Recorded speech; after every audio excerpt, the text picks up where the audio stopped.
একটি রুটির মধ্যে ডিম দিয়ে দেখুন তারপর কি ম্যাজিক হয়, যেটা হবে একদমই অবাক হয়ে যাবেন। আর খেতেও হয় অসম্ভব মজার।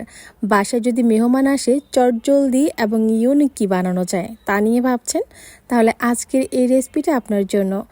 এমন একটা সহজ নাস্তা যদি বিকেলে হয় তাহলে তো বিকেলটা একদম জমে যায়। ঘরে থাকা সব উপকরণ দিয়ে কিন্তু খুবই কম সময়ে খুবই মজার এই নাস্তাটা বানানো যায়। দেখতে যেমন সুন্দর, খেতেও মাশাআল্লাহ অনেক বেশি মজার। আশা করব বরাবরের মতোই আজকের এই রেসিপিটাও অনেক বেশি ভালো লাগবে। নাস্তা বানানোর জন্য আমি এখানে 1.5 কাপ পরিমাণের মতো আটা নিয়েছি।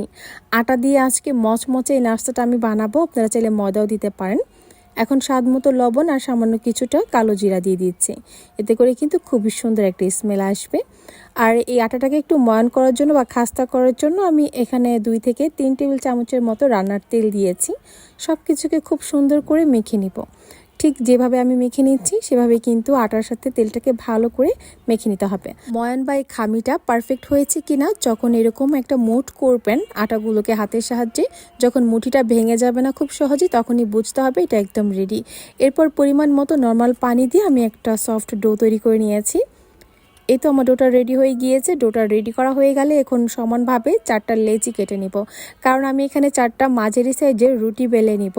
আমি এখানে কিন্তু মাঝারি করে লেচিগুলো কেটে নিয়েছি। আপনারা যদি ছোট করে বানান তাহলে এখানে কিন্তু অনেকগুলো নাস্তা তৈরি হবে। এই তো আমার রুটিগুলো তৈরি করা হয়ে গিয়েছে। একটু পাতলা করে বেলে নিয়েছি, এতে করে কিন্তু অনেক বেশি ক্রিস্পি হবে। আগেই বলে নিচ্ছি, আমার রুটি দেখে হাসাহাসি করবেন না, কারণ আমি রুটি একদমই গোল বানাতে পারি না। আমারটা এরকম মানচিত্র হয়ে যায়। তো যাই হোক, রুটিগুলো তৈরি হয়ে গেলে অন্য একটা মিক্সিং বলে আমি 2টা মাঝারি সাইজের ডিম ভেঙে নিচ্ছি।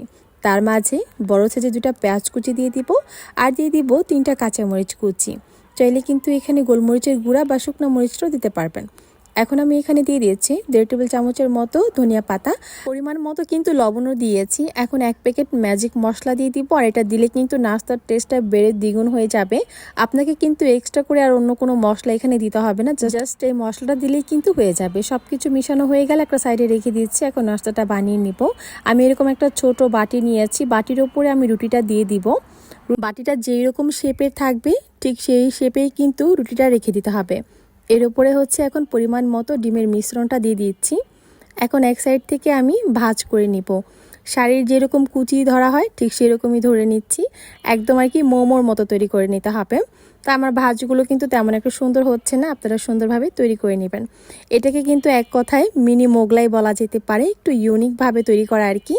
এই তো আমার নাস্তাটা কিন্তু একদম রেডি। মোগলাই তো আপনার চারকোনা আঁচে তৈরি করে নিতে হয়। তো এভাবে আপনারা একটু ট্রাই করে দেখতে পারেন যদি একটু ইউনিক কিছু বানাতে চান। এই তো আমার কিন্তু একটা রেডি। এখন গরম তেলে দিয়ে দিচ্ছি।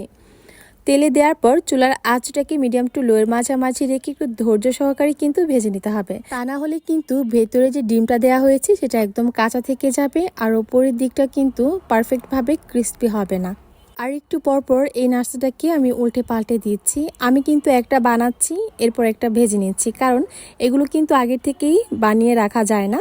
তো সাথে সাথেই কিন্তু তেলে দিয়ে দিতে হয়। তো একটা আমার ভাজা হয়ে গেছে, আমি কিন্তু এরকম মুচমুচে আর একটা বাদামি রং করে নিয়েছি, দেখতেই পারছেন। আর নাস্তাগুলো দেখতেও কিন্তু মাশাআল্লাহ অনেক বেশি লোভনীয় হয়েছে, আর খেতেও অনেক বেশি মজার। আপনারা যারা মোগলাই বানাতে একটু ঝামেলা মনে করেন তারা চাইলে কিন্তু শর্টকাটভাবে এরকম মিনি মোগলাই বানাতে পারেন। দেখতে যেমন ইউনিক লাগে, খেতেও অনেক বেশি মজার। ওপরের দিকটা কতটা ক্রিস্পি হয়েছে তা আমি আপনাদেরকে একটু দেখাচ্ছি। আশা করছি আপনারা দেখে হয়তো বুঝে গেছেন। ঘরে থাকা কয়েকটি উপকরণ দিয়ে কিন্তু চমৎকার এই নাস্তাটা বানিয়ে নেওয়া যায়। এটা চাইলে বিকেলের নাস্তায় বা বাচ্চাদের টিফিন বক্সের জন্য, অথবা বাসায় মেহমান আসলে কিন্তু চটজলদি বানিয়ে দিতে পারেন।